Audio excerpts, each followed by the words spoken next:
We're speaking with Todd Graves, who has taken a single focus idea and parlayed it into a chain of almost 100 restaurants. Stay tuned for the next in our series of Leaders with Guts. Todd, what have you learned about your business from your franchisees? Learned quite a bit about business from our franchisees. Franchisees have shown us new formats of doing our business. Some of our multi-unit concessionaires, we're now doing business in airports.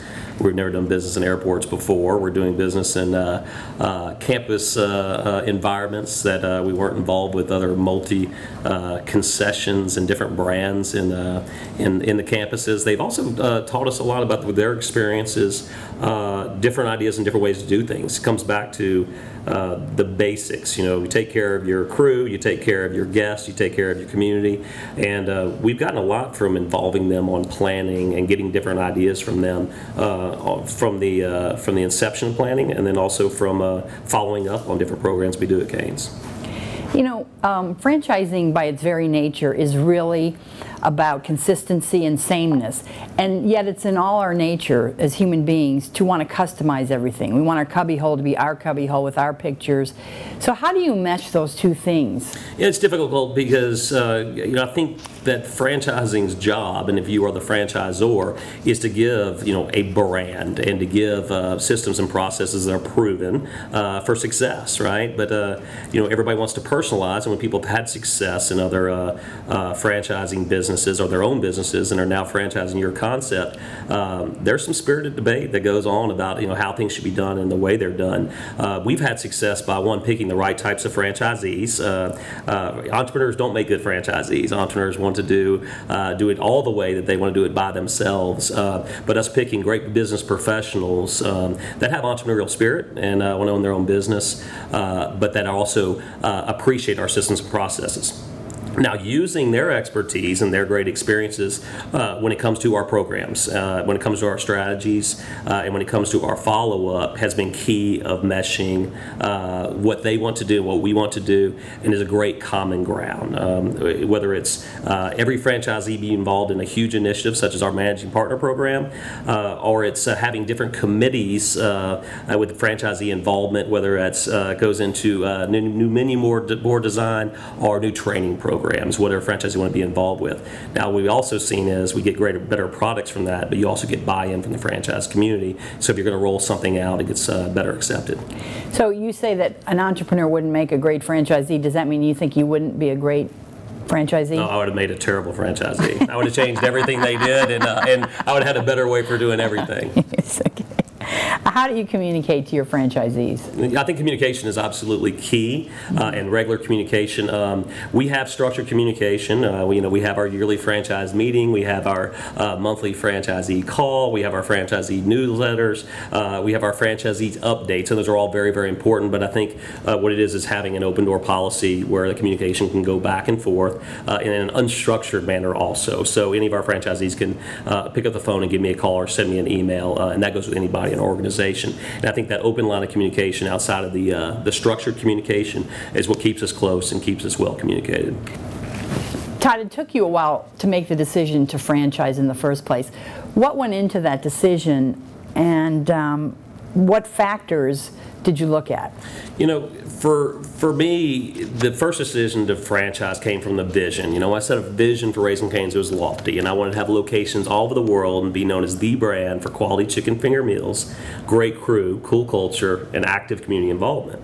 And you know, the all over the world part was, you know, it's lofty, and there's no timeline on that. That could be generations past when I'm long gone. But it is a growth model. You know, it's a growth vision. And so for me, is, you know, how are we going to do this? And I know, you know, I couldn't raise enough capital. I couldn't cash flow enough restaurants to do everything company-wide, so it was another great route of doing that. And for growth is for franchising. And the reason why I was okay with franchising is that I said, you know what, if you bring in great people to come in and share in your system and in your dream, that you could truly get great information from them, a different perspective, and you'll have a better overall company. So that's the reason why I wanted to go into franchising. Now, when we started franchising, the challenge then became to who are you going to trust your baby with, and that's some of the challenges we're still trying to figure out. 21 franchise locations. How many do you think Raising Cane's is going to have when you're fully growed? Yeah, we're trying to figure out our long-term growth strategy right now.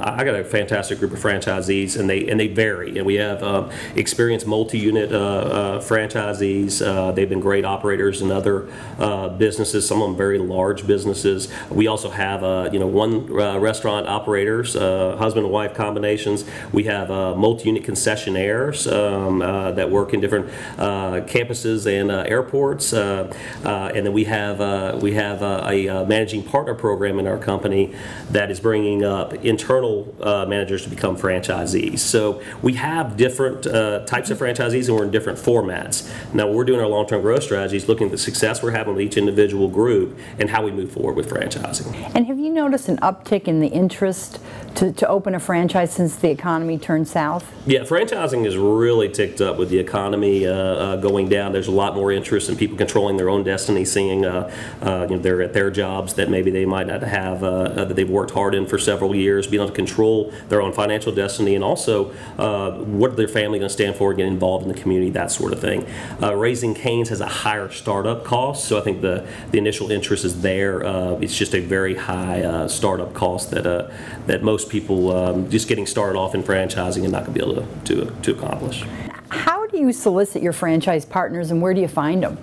Right now, we currently don't solicit franchise partners. It's all what our group calls is friends of Todd. It's people in the industry that I really respect and that have great proven success, and through a referral method that comes from those people that I do trust in the industry to say, you really ought to check out so-and-so group, or you really should check out so-and-so individual. They'll be a great franchisee. And I think that's probably common for a small, newly growing restaurant company that's figuring out their way is you do business with friends and the people that you trust, because through some of the challenges that come presented with a franchise type partnership, that you're going to work it out because you're ultimately friends and you trust each other. So say from the time you first hear about somebody to the time the unit opens, how long a process is that? It's a long process. It's generally about 2 years, because there's a lot of getting to know each other and a lot of due diligence, and then once a decision is made to go forward, there's a lot of training and development getting that first unit open. It's interesting because people that haven't gone through the franchise process before or opened their own business before think it's a short process. They even think it's a matter of months, and then the people that are experienced understand it's a matter of years. So all your franchisees come from your network of friends. Have you ever been burned? I haven't been burned. It's a great thing going into business with your friends. Now, the friends that I picked in the industry were people that I highly respected for the way they treated their crew, and the way they created opportunities for their crew, the way they treated their community, and the way their interest was in the whole industry as a whole. So I picked great people to partner with.